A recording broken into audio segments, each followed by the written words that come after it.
गुरु पूर्णिमा पे गुरु जी की संगत को नमस्कार और प्यार, और गुरु जी महाराज डुगरी वालों की जय। ऐसा है कि हम 2002 में गुरु जी के पहली बार दर्शन किए।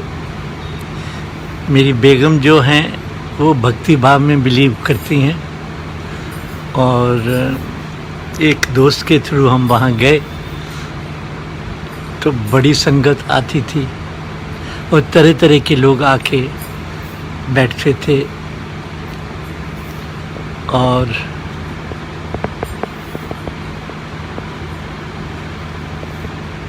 तो वहाँ पे जो था, मैं I have been a non believer कि मुझे ऐसे कभी मैं गुरुओं के पास कभी नहीं गया था।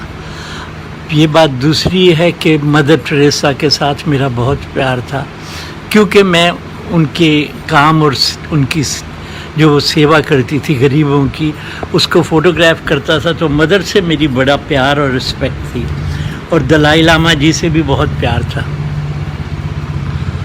तो पर एज सच पर्सनल गुरु में मेरा बिलीफ नहीं था। लेकिन जब हम पहली बार ही गए तो गुरुजी ने कुछ एक ऐसी बातें की हमसे कि मुझे भी सोचना पड़ गया कि भाई ये तो कोई आम गुरुजी नहीं है। जैसे कि मेरी बेगम को थोड़ा स्पॉन्डिलाइटिस की प्रॉब्लम शुरू हो रही थी, तो पहले दिन ही गुरुजी बोले, गुरमीत आके मेरे चरण दबाओ। अब हम मीता बुलाते हैं उनको, सभी उनको मीता से जानते हैं, और गुरुजी उनका पूरा नाम लेके बोल दिए कि गुरमीत आओ मेरे पाँव दबाओ।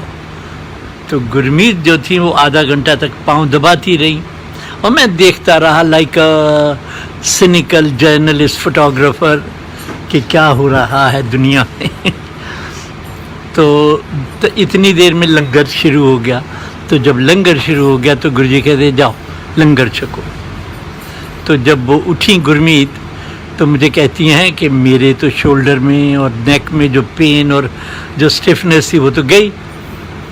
तो मैंने कहा भाई ये तो आप बड़ी भाग्यशाली हैं। तो इस तरह से शुरू हुआ, और गुरुजी जानते थे कि मैं किंतु परंतु वाला आदमी हूँ, और वो मुझे कहते भी थे कि तू किंतु परंतु बहुत करता है। मैंने कहा गुरुजी मेरी ज़िंदगी ऐसे भी थी। देखिए जर्नलिस्ट जो होता है ना, कहीं भी जाता है तो बड़ी खुरेदने वाली आँखों से दुनिया को देखता है कि कौन कहाँ पे क्या है। तो फिर जब भी कुछ एक ऐसी संगत आई कि जिनके साथ उनका इंटरेक्शन देख के it was not an ordinary relationship. Guruji में एक अजीबोगरीब एनर्जी और फीलिंग होती थी लोगों के साथ, और अलग अलग संगत के साथ, स्पेशली उनकी जो पुरानी संगत है। तो मैं तो फोटोग्राफर हूँ, तो देखना तो मेरा धर्म है, और फिर पेनिट्रेट करके देखना, दूर तक देखने की कोशिश करना मेरा धर्म है। तो एक दिन मेनका गांधी जो बड़ी फॉलोअर हैं गुरुजी की आज तक, जिनको मैं बहुत साल से जानता था, तो मुझे कहने लगी कि रघु गुरुजी की फ़ोटोज़ अच्छी वाली नहीं हैं, फ्लैश से खींची हैं, ऐसी हैं वैसी हैं, तो तुम क्यों नहीं गुरुजी की फ़ोटो खींचते? मैंने कहा ऑफ कोर्स क्यों नहीं। तो हम दोनों मिल के गुरुजी के पास गए कि गुरुजी आपकी तस्वीरें इतनी मज़ेदार नहीं हैं, और ये तो शानदार होनी चाहिए ना, आप शानदार हैं गुरु हमारे। तो गुरुजी ने स्माइल दी, कहते हाँ हाँ करेंगे करेंगे। तो हम फिर चुप कर गए। तो इसी तरह काफ़ी दिन बीतते रहे। तो एक दिन मैं कैमरा लेके ही चला गया। तो मैंने कहा मैं तो कैमरा ले आया हूँ। तो कहती चलो। तो मैं और मेनका गए, और मैंने कैमरा पकड़ा हुआ था। गुरुजी हंस पड़े, कहते तू ले आया कैमरा, चल खींच ले। सो इस तरह शुरू किया।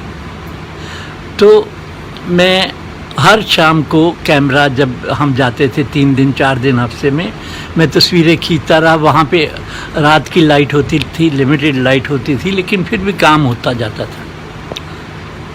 तो एक दिन बैठे बैठे गुरुजी कहते रघुराय दिखा तो सही तू क्या कर रहा है। मैं कहा ठीक है गुरुजी। तो मैंने पता नहीं कितनी सौ तस्वीरें खींच डाली थी। तो अब रघु राय जो किंतु परंतु करने वाला आदमी है, अभी भी वो सेटल्ड नहीं था गुरुजी के चरणों में। तो जब गुरुजी ने कहा कि रघु राय दिखाओ तो सही कि तुम क्या कर रहे हो, हैं? मैंने कहा ठीक है। तो मैं बैठ के अपने ऑफिस में 2-3 दिन उनको एडिट किया और अच्छी अच्छी पिक्चर्स निकाली जो मुझे लगी कि बड़ी प्रेशियस है। पर जो उसमें सबसे कीमती बात मुझे दिखाई दी कि मैं ये मानता हूँ कि जब मैं कैमरा आँख पे लगाता हूँ तो मैं दुनिया को बड़ी इंटेंस और पेनिट्रेटिंग लुक से जानने की कोशिश करता हूँ।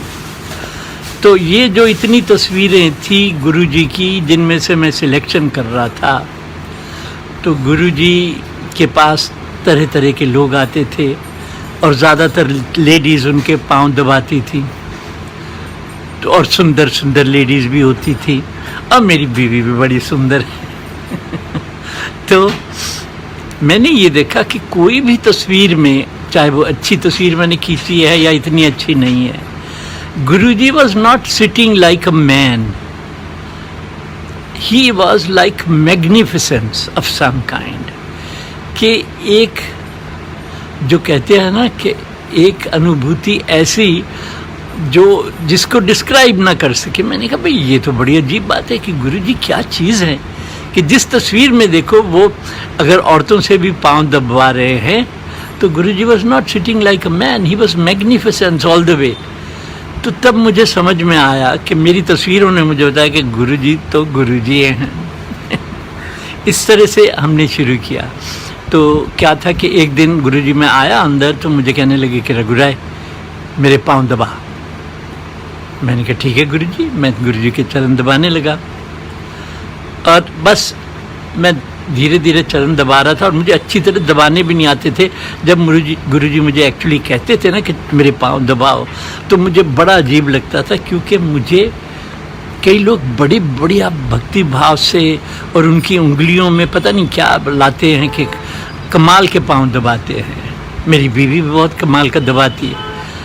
तो मैं पाँव दबा रहा था, तो गुरुजी मुझे एकदम पूछते हैं रघु राय तू कहाँ जा रहा है। अब मैंने गुरुजी से तो कोई ऐसी बात कही नहीं कि मैं कहीं जा रहा हूँ, अभी मैं पाँव दबाने ही शुरू किए थे। तो गुरुजी कहते तुम कहाँ जा रहे हो रघु राय। तो मेरे अंदर ख्याल आया, मैंने कहा गुरुजी कमाल करते हैं कि सब जानते हैं फिर पूछते क्यों हैं। तो मैंने कहा गुरुजी मैं बॉम्बे जा रहा हूँ। तो थोड़ी देर साइलेंस रही, फिर कहते हैं अच्छा, फिर कहते हैं अच्छा क्या करने जा रहा है। अरे सब जान ही जान आप। तो मैंने कहा गुरुजी वहाँ पे मैं एग्जीबिशन करने जा रहा हूँ। कहते अच्छा। और मैं पहली बार इतने साल के फोटोग्राफी कैरियर में मैं किसी कमर्शियल गैलरी के साथ मैं शो करने जा रहा था। कमर्शियल गैलरी मतलब जहाँ पे आप फोटोज बेचेंगे भी। तो थोड़ी देर गुरुजी चुप रहे, फिर सडनली मुझे कहते हैं जा नोट छाप, गो मिंट मनी। मैंने कहा थैंक यू गुरुजी। सो जी मैं बॉम्बे गया, मेरी एग्जीबिशन हुई। तो हमने 50 पिक्चर्स की एग्जीबिशन लगाई थी और हर पिक्चर के कुछ एडिशन होते हैं कि you can sell so many editions of each picture. तो टोटल मिला के कोई 180-70-80 फोटोग्राफ्स बिकी।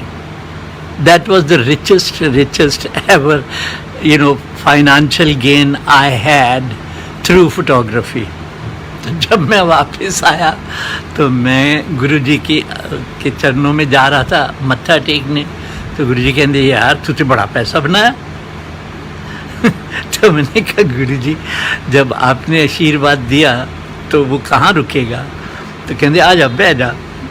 तो एक बात जो मैं शेयर करना चाहूँगा जो हम बहुत मिस करते हैं अब, कि गुरुजी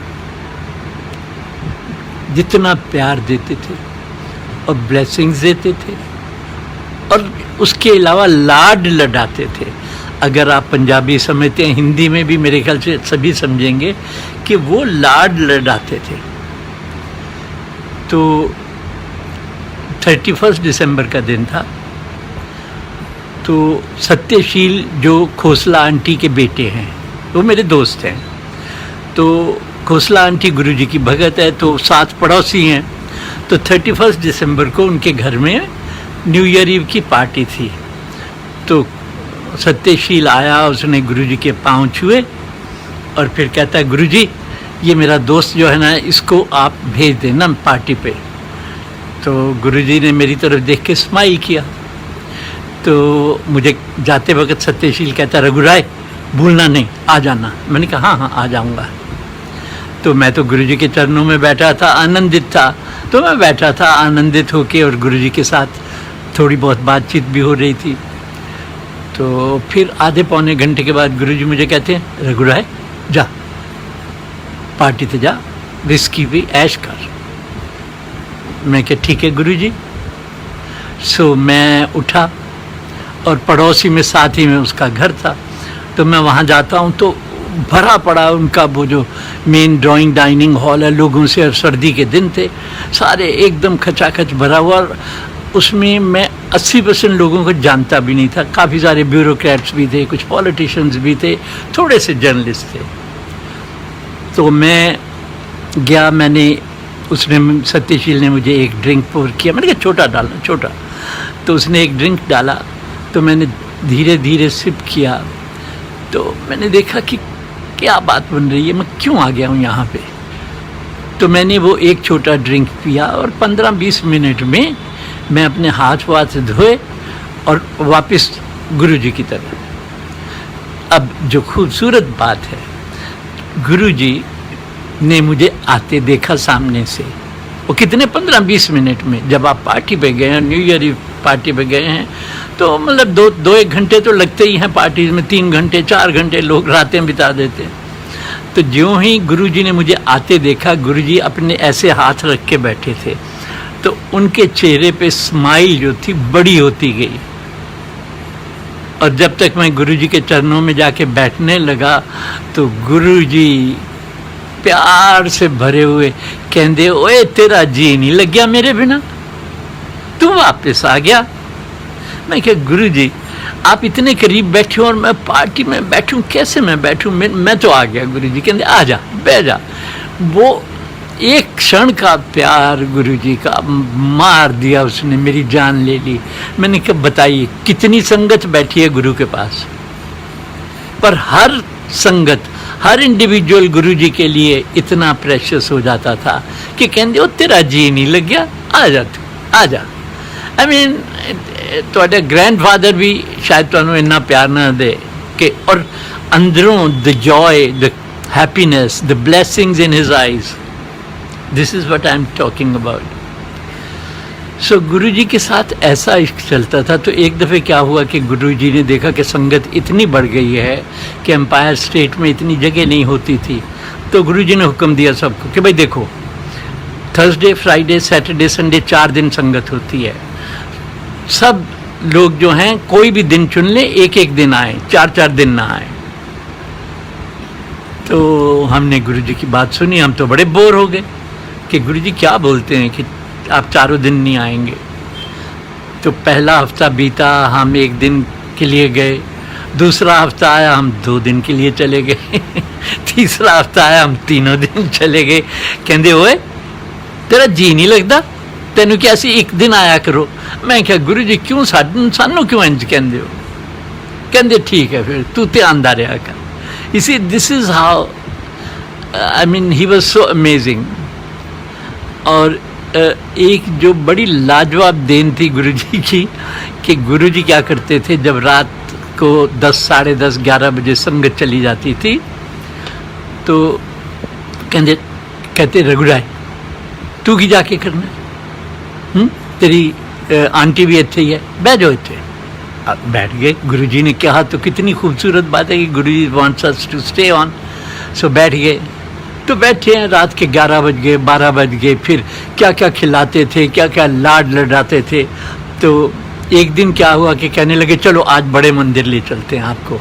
तो हमें बड़े मंदिर लेके जा रहे थे, हमारी गाड़ी में बैठे थे। तो मीता ने झट से कीर्तन लगा दिया। कि गुरुजी बैठे हैं। तो गुरुजी बैठे हैं तो पीछे से कहते हैं, ओए होए ओए हुण ते उन्होंने रब नूं आराम करन दिओ, हर वक्त ना उन्होंने तंग करो दे कीर्तन ला के। Which I thought was such a wonderful expression. So जी हम गए, कोई 12 बजे पहुँचे बड़े मंदिर में। तो वहाँ पहुँच के हम 8-10 लोग थे। तो जब ऐसे संगत चली जाती थी और जो थोड़े से लोग रह जाते थे, then he'll change into a shirt and trousers informal way, और हमारे साथ आके नीचे कारपेट पे आके बैठ जाते थे। तो हम चले गए वहाँ, 12 बज गए, 1 बज गया, चाय आ रही, कड़ा प्रसाद आ रहा है, ये आ रहा है, वो आ रहा है, खाए जा रहे हैं, पी सारा कुछ हुए जा रहा है। अब जब 3-4 बज गए तो मेरी तो नींद के मारे बड़ी बुरी हालत थी। मैंने कहा मारेंगे। तो गुरुजी जो थे, गुरुजी ऐसे लेटे हुए थे, शर्ट पहने हुए कारपेट पे, मैं बिल्कुल उनके साथ बैठा था, और मीता और 4-5 लोग एक तरफ बैठे थे और इसी तरह 4-5 लोग दूसरी तरफ थोड़े दूर बैठे थे। तो मुझे लगा कि क्या करें, गुरुजी को तो लगता नींद ही नहीं आती है, और हमारी तो बुरी हालत है। अब 4 बज गए हैं, 5 बज गए हैं, जो भी टाइम था। तो मैंने सोचा गुरुजी को हिंट मारा जाए। मैंने कहा गुरुजी तुसी कदों सौंदे हो, तो आपको कब नींद आती है, कब आप सोते हैं? कहते ले, ना मैं सोता था ना मैं खाता था, जब से आप लोगों से मिलना शुरू कर दिया है मैं खा भी लेता हूँ, कभी सो भी लेता हूँ। मैंने कहा मारे गए, नींद तो हमारी गई। तो गुरुजी बड़े इंटेंसली मेरे मुंह की तरफ देख रहे थे कि ये बंदा ऐसे क्यों पूछ रहा है। तो भोलेनाथ थे। तो फिर सडनली मुझे ख्याल है कि गुरुजी ऐसे मेरे जैसे मेरे गोदी में लेटे हों, इतने करीब थे। तो मैंने कहा गुरुजी ये खुशबू कित्थों आंदी है, तुहाडे कोल जिहड़ी आंदी खुशबू। तो गुरुजी ने क्या किया, अपनी शर्ट उठाई और अपनी नाभि की तरफ, जुन्नी की तरफ इशारा किया कि यहाँ से आती है। और मेरे में, मैं बैठा जो था, मेरे में और गुरुजी की नाभि में 2 फुट का भी फासला नहीं था। तो पता नहीं मुझे क्या हुआ, मैं जल्दी से झुका और गुरुजी की नाभि चूम ली मैंने, और इतनी महक, और गुरुजी के मुंह पे इतनी प्यार की स्माइल है। तो जो मैं एक बात फोकस करना चाहूँगा कि गुरु कितना भी बड़ा गुरु होए, प्यार तो सबको चाहिए। और मैंने एक दफ़े नहीं अनेक दफ़े देखा कि गुरुजी को आप प्यार दो दिल से, पूर्णता से, तो फिर देखो वो क्या देते हैं आपको। तो बड़ा आनंद आता था कि गुरुजी जो थे, जब मैंने उनको चूम लिया तो उनकी आंखों में भी इतना ही प्यार था। तो इसी तरह फिर अचानक एक रात को फ़ोन आया 12 बजे मुझे बीपी भारद्वाज का कि रघु गुरुजी को हार्ट अटैक हो गया है और हम उनको ले जा रहे हैं एम्स। मैंने कहा एम्स क्यों ले जा रहे हो आप, मेदांता ले जाइए, तब मेदांता था या जो भी था, जहाँ पे नरेश त्रेहन है। उन्होंने कहा नहीं नहीं, हमारे एक और डॉक्टर जो भगत हैं गुरुजी के वो साथ हैं, तो इसलिए उनको वहाँ ले जा रहे हैं एम्स में, और वो बड़ा अच्छे डॉक्टर हैं। तो मैंने कहा ठीक है, और कहते हैं तुम नरेश त्रेहन से बात कर लेना जो हार्ट स्पेशलिस्ट थे, जो बड़े फेमस हैं, तो उनसे बात करो कि क्या करें। तो मैंने नरेश त्रेहन को उठाया आधी रात को, मैंने कहा यार ऐसा ऐसा हुआ है। तो कहते रघु जब आप, अगर वो एम्स लेके गए हैं तो जब वो वहाँ पहुँच जाओ तो डॉक्टर से मेरी बात कराना। अब मैं भी क्या बताता कि हार्ट अटैक हुआ है, तो आगे भी तो डिटेल्स होनी चाहिए। तो मैंने कहा ठीक है। तो कोई हम 12:30 के करीब पहुँच गए। तो पता ये चला कि गुरुजी जो थे उनको एक हार्ट अटैक हुआ और उनको वो गाड़ी में डाल के ले गए, और जब वहाँ पहुँचे तो गुरुजी उठ पड़े, कहते चलो मैं चल के चलूँगा। तो उन्होंने कहा नहीं नहीं हम स्ट्रेचर मंगवाते, कहते नहीं नहीं मैं ठीक हूँ चलो। तो गुरुजी चल के गए और अंदर जब उनको लेके गए डॉक्टर के वहाँ, तो वहाँ जब वो लेटे फिर से शायद उनको अटैक हुआ, और फिर जब तक हम गए तो तब तक गुरुजी की सांसें नहीं चल रही थी। तो कोई हम 8-10 लोग होंगे आसपास बैठे हैं इंतज़ार में। तो डॉक्टर्स ने तो फिर मैंने नरेश त्रेहन को फ़ोन किया, तो नरेश त्रेहन की बात कराई जो डॉक्टर उनकी देखभाल कर रहे थे। तो उन्होंने कहा कि भाई ये तो सांसें तो रुक चुकी हैं। तो उन्होंने फिर मुझे कहा कि भाई, नरेश ने कहा कि रघु, अभी तो डॉक्टर्स ये बताते हैं कि ये सांसें रुक चुकी हैं और अभी आप इंतज़ार करो। मैं क्या कहूँ कि इस वक्त क्या किया जाए, कहीं और ले जाने का या लाने का तो कोई मतलब ही नहीं है। तो हम जो थे, जो भी 10-12 लोग थे, हम बैठे कि गुरुजी का क्या भरोसा, कब भी उठ के कहें चलो चलो चलो यहाँ क्या कर रहे हो, चलो चलें। तो हम सुबह 7 बजे तक बैठे थे उनके आसपास। लेकिन जो कमाल की बात थी कि सारा वो एरिया, वो कमरा, वो जगह महक से गुरुजी की भरी हुई थी। और इतनी महक थी कि मैं यही सोच रहा था कि गुरुजी ऐसे में थोड़ी चले गए हैं, जब इतनी महक आ रही तो कैसे जाएंगे, सवाल ही नहीं उठता। पर वही कि 7-7:30 फिर डॉक्टर्स आए, उन्होंने कहा भाई देखो, अब आप फजूल में उनको यहाँ रख के बैठे हैं, कोई फ़ायदा नहीं होने वाला है। तो फिर हम उनको बड़े मंदिर ले गए। और बड़े मंदिर में तब तक सबको पता चल गया था और हज़ारों की संगत आ गई थी। और मैंने ज़िंदगी में इतने, मतलब हर आदमी जो था और बच्चा जो था वो यतीम हो गया था, हर औरत विधवा हो गई थी वहाँ पे। और इतनी सॉबिंग्स और इतना रोना मैंने कहीं नहीं देखा था। तो कोई 4-5 बजे उनका दाह किया गया शाम को। और जब तक आग बुझी, चारों तरफ संगति संगति, और जब तक आग बुझी इतनी महक चारों तरफ तो चारों तरफ लोगों ने कहा अरे गुरुजी कहाँ गए, चारों तरफ महक है। तो सारे के सारे फिर से आनंदित घूम रहे थे। ये बड़ी अजीब बातें गुरुजी के बारे में। तो जब गुरुजी चले गए तो it was a big painful loss to all of us. और जैसे मेरी उम्र गुरुजी से कम 10-12 साल बड़ी थी, और मैं ये सोचता था कि गुरुजी तो मुझसे बहुत छोटे हैं उम्र में, तो मेरी ज़िंदगी तो गुरुजी के चरणों में कट जाएगी। लेकिन जब गुरुजी इतनी जल्दी चले गए तो तब हमें ये लगा कि वाकई कि ये जो है ना, यतीम होने वाली बात है। तो मई में उनकी डेथ हुई। और फिर बीच बीच में कभी कभी संकेत आते थे गुरुजी के थोड़े बहुत, तो हम इंतज़ार करते थे कि कभी खुशबू आए, कभी कोई संकेत मिले।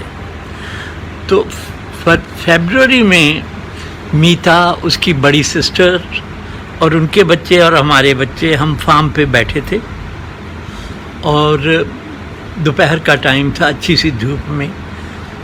तो हम बड़े लोग वाइन के ग्लास लेके वाइन सिप कर रहे थे और बच्चे लोग हमारे साथ बैठे थे। तो उनकी सिस्टर के भी बच्चे, हमारे बच्चे भी, और उनकी दो सिस्टर्स मीता की।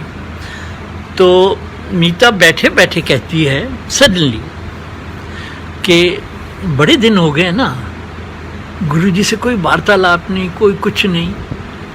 तो मैंने कहा हाँ, क्या कर सकते हैं यार, हमारे बस का थोड़ी है, गुरुजी करें तो करें, हम कहाँ से कर सकते हैं। तो इतनी बात मैंने कही तो एक तितली आई, तो वो मेरे ऐसे चक्कर काटने लगी।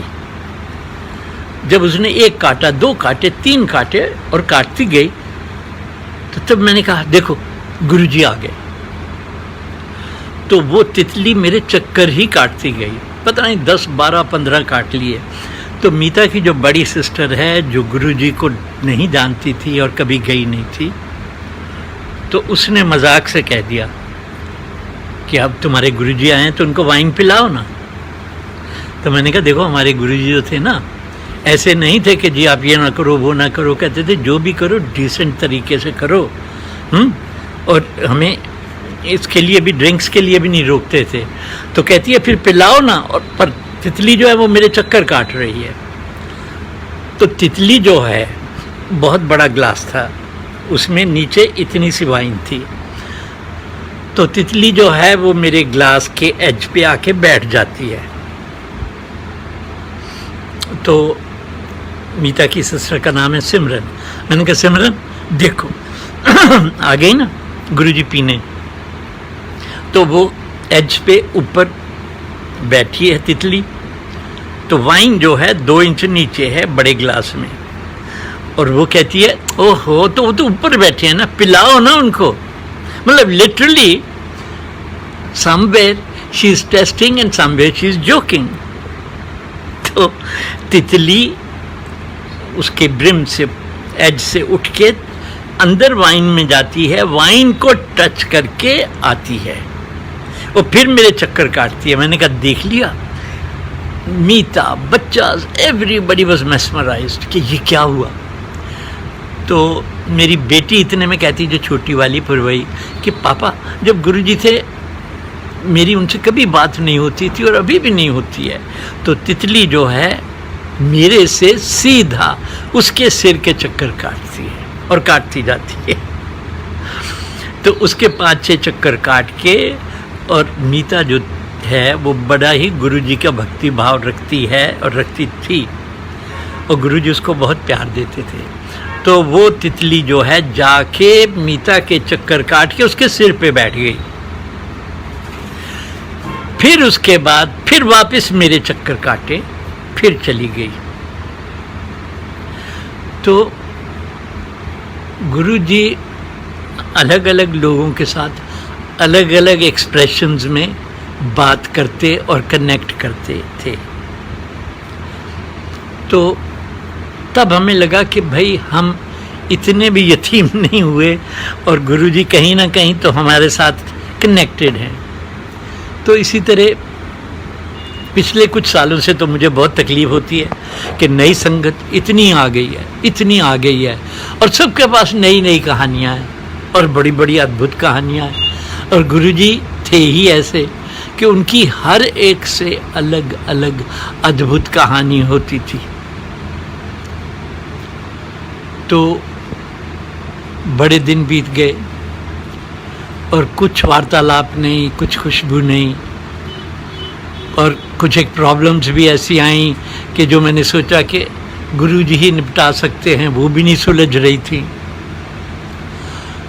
तो मैं काफ़ी परेशान था। मैंने कहा यार गुरुजी तो हमें भूल गए, छोड़ दो यार, अब क्या कर सकते हैं, क्योंकि कोई वार्तालाप नहीं 4-5 साल तक। तो लास्ट अगस्त सितंबर हम कश्मीर में थे, शूट कर रहे थे, फोटोग्राफ कर रहे थे, मैं और मेरी बेटी, अमिता भी वहीं थी। तो मुझे पेरिस से फ़ोन आता है कि हम academy des Beaux Arts, academy of fine arts से फ़ोन कर रहे हैं और हम एक बहुत बड़ा अवार्ड कॉन्स्टिट्यूट कर रहे हैं, जो पहले सिर्फ लिटरेचर के लिए और पेंटिंग के लिए दिया जाता था एवरी 2 years। फर्स्ट टाइम हम फोटोग्राफी में भी वो अवार्ड देने जा रहे हैं किसी फोटोग्राफर को। पहले सिर्फ आर्ट में और लिटरेचर में देते थे। और माइंड यू, जो बड़ी इसमें इम्पोर्टेंट बात है कि France was the country where camera was invented. France is the country where so many great photographers happened, जिन्होंने हमें भी इंस्पायर किया और मदद की। तो वही एकेडमी ऑफ फाइन आर्ट्स में 1839 में कैमरा की इन्वेंशन अनाउंस की गई थी। तो उसी एकेडमी में से मुझे फ़ोन आया कि भाई हम ये बहुत बड़ा अवार्ड कॉन्स्टिट्यूट कर रहे हैं फोटोग्राफी के लिए, तो और आपका भी नाम 16 टॉप फोटोग्राफर्स में आया है। तो मैंने कहा अच्छा जी, थैंक यू वेरी मच। तो फिर मुझे कहते हैं थोड़ी देर रुक के कि will you accept it if you get it. तो मैंने दिल में सोचा, मैंने कहा इतना बड़ा award, who will say no. तो मैंने कहा ऑफ कोर्स आई विल। तो मैंने पूछा उनसे और ये 16 फोटोग्राफर्स कौन हैं, तो उन्होंने जो मुझे नाम बताए तो आई वाज सरप्राइज, क्योंकि उनमें से कई मेरे से भी सीनियर थे जिनको हम एडमायर करते थे। और जो कोई पेरिस में है, कोई न्यूयॉर्क में है, कोई लंदन में है, दे आर कनेक्टेड पीपल, और मैं तो ना कहीं आऊँ ना कहीं जाऊँ। तो उन्होंने कहा ठीक है, हमें 2 दिन का समय लगेगा and will let you know. I said thank you very much. तो मैंने मीता को और अवनी को, बेटी को बताया कि ऐसे ऐसे फ़ोन आया है। तो मैं ऐसे ही ये बात हो गई, सारे दे वर वेरी एक्साइटेड। अच्छा 2 दिन में चलो देखते हैं क्या होता है। तो ऐसे ही मैं बैठे बैठे सोच रहा था, मैंने कहा अरे बाप रे यार, चलो 16 फोटोग्राफर्स दुनिया के बेस्ट हैं, उनमें तो हमारा नाम आ गया, लेकिन मुझे कहाँ मिलेगा, क्योंकि मैं किसी से मिलता नहीं, कहीं आता नहीं, कहीं जाता नहीं, कहीं कुछ नहीं। तो करते कराते एकदम मुझे स्ट्राइक किया। मैंने कहा अरे अगर गुरुजी ने बटन दबा दिया तो किसकी हिम्मत है जो कोई रोक सके। तो खैर मैं चुप हो गया, बैठ गया। तो मुझे कोई 2-2.5 घंटे में वापस फ़ोन आ गया उसी दिन, मिस्टर रघुराय यू वन इट। क्योंकि मैंने ये सोचा कि ये अगर कह रहे मैं 16 फोटोग्राफर्स में से हूँ और 2 दिन लगेंगे, मुझे अभी क्यों फ़ोन करके पूछ रहे हैं। तो somewhere they had already figured it out by voting. 11 juries थे, 11 जजेस थे फ्रॉम डिफरेंट कंट्रीज। तो उन्होंने फिगर आउट कर लिया था कि who is the best, who should be getting it. तो 2 घंटे में फ़ोन आ गया कि mister Rai you won it. I said how come? कहते हैं you see when your work was finally being screened, everybody said his work is multi-layered, multi-directional, इसकी journey जो है बहुत गहरी है, इसी को दिया जाए। तो मैंने कहा बहुत बहुत धन्यवाद। तो गुरुजी जो है इनका भरोसा नहीं ना कि कब कहाँ पे क्या कर दें।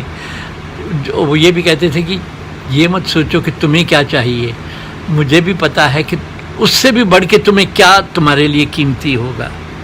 तो गुरुजी जो है ऐसे ऐसे खेल खेलते थे और खेलते हैं। और मैं ये भी कहूँगा कि गुरुजी जो थे वो मिरेकल मैन थे। और तब मुझे ये भी सोचने को मिला कि देखिए मेरा मदर टेरेसा के साथ बड़ी क्लोज रिलेशनशिप थी। मैंने उन पे 3 बुक्स की, मैंने दलाई लामा जी पे 1 बुक की, तब अभी 1 की है। He is very spiritual and very powerful. तो दूसरा जो आज दुनिया में एक्सक्यूज मी, माफ़ कीजिए, ये बात मुझे ज़रूर शेयर करनी है कि जो आज दुनिया में धर्म के नाम पे पाप हो रहे हैं, किलिंग्स हो रही हैं, एक तरफ जिहादी बैठे हैं, दूसरी तरफ हमारे हिंदुत्व के लोग तरह तरह की चीज़ें इधर उधर कर बैठते हैं, क्रिश्चियंस ने अपना कुछ किया है।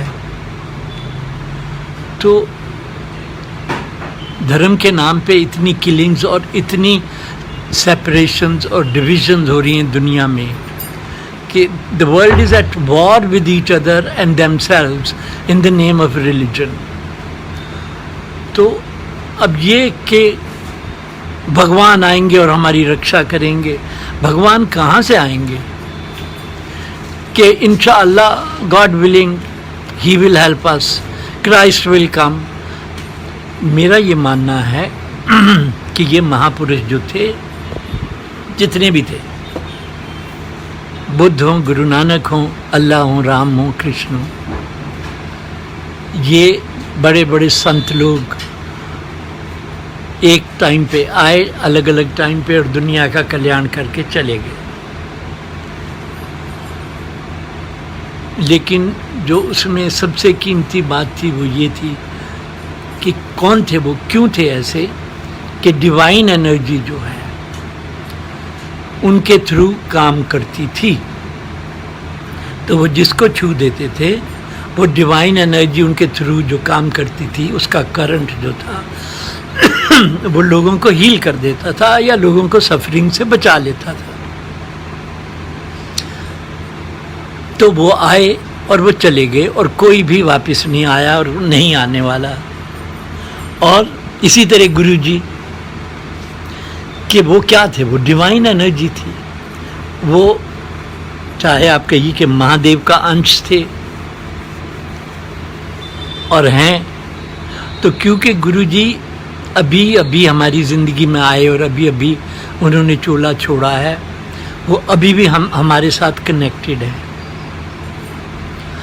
तो ये जो भगवान का कॉन्सेप्ट है वो मेरे लिए बड़ा अजीबोगरीब है। और मैं किसी भी मंदिर, किसी भी गुरुद्वारे, ये बात दूसरी कि मैं सर झुका देता हूँ जहाँ पे भी मुझे फेथ लगता है कि सर झुकाने में क्या जाता है, ब्लेसिंग्स ही तो मिलती हैं। तो फिर अगर ये भगवान नहीं थे तो और उनकी पूजा करना और प्रेयर में बैठना वो क्या है? अब बात ये है कि गुरु के भगत भी कीर्तन लगाते हैं, संगत सत्संग करते हैं, शेयर करते हैं, हम कर रहे हैं गुरु की शान में।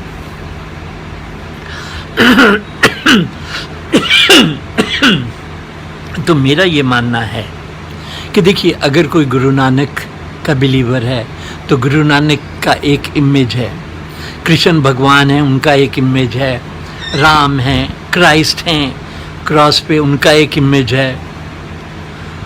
तो जब आप प्रेयर में बैठते हैं कि मैं अल्लाह को सजदा कर रहा हूँ या मैं क्राइस्ट को के नाम पे प्रेयर कर रहा हूँ या मेरे गुरु नानक, मेरे गुरु साहब, मैं उनके चरणों में बैठ के प्रेयर करूँगा, तो मैं ये कहूँगा कि जब मैं एक तरफ मैं भगवानों को नहीं मानता कि वो हैं अब और हमारी रक्षा करने आएंगे, क्योंकि इतने पाप हो चुके और इतने हो रहे हैं और कोविड भी हो गया और लाखों लोग मर चुके हैं और वो नहीं हैं और नहीं आ रहे हैं, तो फिर प्रेयर काहे की? अब प्रेयर जो है वो बहुत कीमती है, क्योंकि देखिए, जब आप गुरु नानक का या हमारे गुरु जी तो साक्षात थे, हमारे सामने थे, उनका चेहरा हमारे अंदर है, तो जब हम बैठते हैं प्रेयर में, क्राइस्ट सूली पे चढ़े हैं उसका उनका इमेज लेके या भगवान कृष्ण बांसुरी बजाते का इमेज लेके, तो जब हम आंखें बंद करते हैं तो हम किसी की भी प्रेयर कर रहे हैं,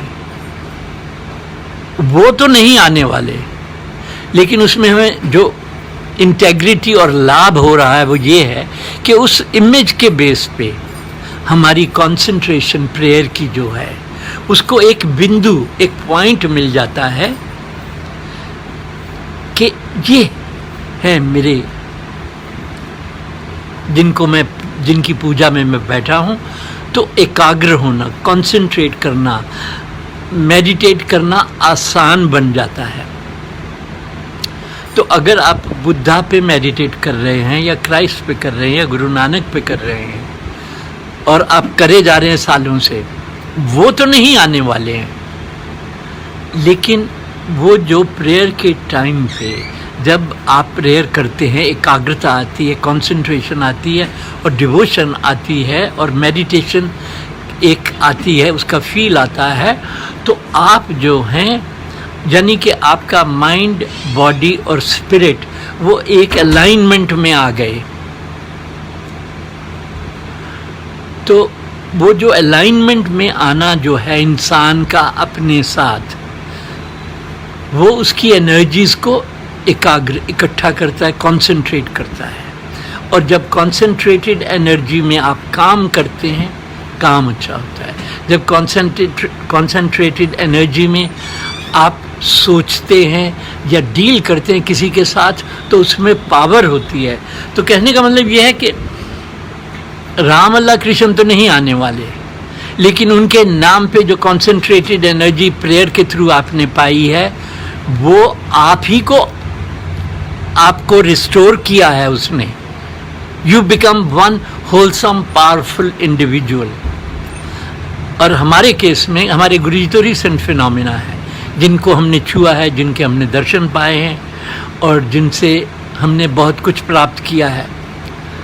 तो वो हम सब के लिए कुछ लोग जो गुरुजी के भगत हैं, ये बड़ी कीमती बात है कि गुरुजी वो बैठे हैं वहाँ। और दूसरी बात ये भी है कि हम बड़े मंदिर जाएं या छोटे मंदिर जाएं, आज भी आंखें बंद करने के बाद घाटा नहीं लगता है कि आप जो हैं जहाँ भी जाके आंखें बंद करते हैं गुरुजी के चरणों में, गुरुजी साक्षात उनकी फीलिंग, उनकी एनर्जी, उनकी स्ट्रेंथ आपके साथ होती है। क्योंकि मुझे, ये मैं पर्सनल बात कर रहा हूँ, क्योंकि मेरा तो एक्सपीरियंस इतने करीब से रहा है। इसी तरह हज़ारों की संगत जिसने गुरुजी को इतने पास से देखा, छुआ और उनके सामने बैठे हैं, उनके लिए ये बहुत बड़ी ब्लेसिंग्स है। और आज गुरु पूर्णिमा के दिन हम उनकी जय कर रहे हैं और फुल मून में किसी को, कईयों को दिखाई भी देंगे। मेरा काम, मेरा धंधा, मेरा बिजनेस देखना है, पर गुरुजी मुझे शायद मून में ना दिखाई दे कि मैं इतना मतलब वो नहीं कर पाता हूँ। पर ये ज़रूर है कि मेरी बेटियाँ, एक 22 साल 23 साल की है और दूसरी 26 साल की है, और तब वो छोटी छोटी बच्चियाँ थी जिनको गुरुजी के पास ले जाते थे और गुरुजी से ब्लेसिंग्स लेते थे। तो जो सबसे खूबसूरत बात है कि हमारी बेटियाँ, एक बॉम्बे में रहती है, एक दिल्ली में हमारे पास रहती है, और वो कोई पार्टीज़ पे, कोई ड्रिंकिंग और स्मोकिंग और फालतू की दुनिया से नहीं रिलेट करती हैं। क्यों? क्योंकि उनको पता है गुरुजी हैं वहाँ, गुरुजी सब देखते हैं, गुरुजी सब जानते हैं। तो नीता उस दिन कह रही थी मुझे कि देखो पापा, हमारा सबसे बड़ा धन हमारी बेटियाँ हैं, जो जिनमें इतनी कंसंट्रेशन और गुडनेस है, ऑनेस्टी है और वार्मथ है, और ये गुरुजी की देन है। तो हमारा धन जो है, और ये जो फीलिंग है बड़ी कीमती है। और ऐसे में गुरु की प्यारी संगत को, सबको प्यार, और मैं सबसे शायद उम्र में आपसे बड़ा हूँ, जितने सुन रहे हैं सबको ब्लेसिंग्स, और गुरुजी महाराज की जय हो।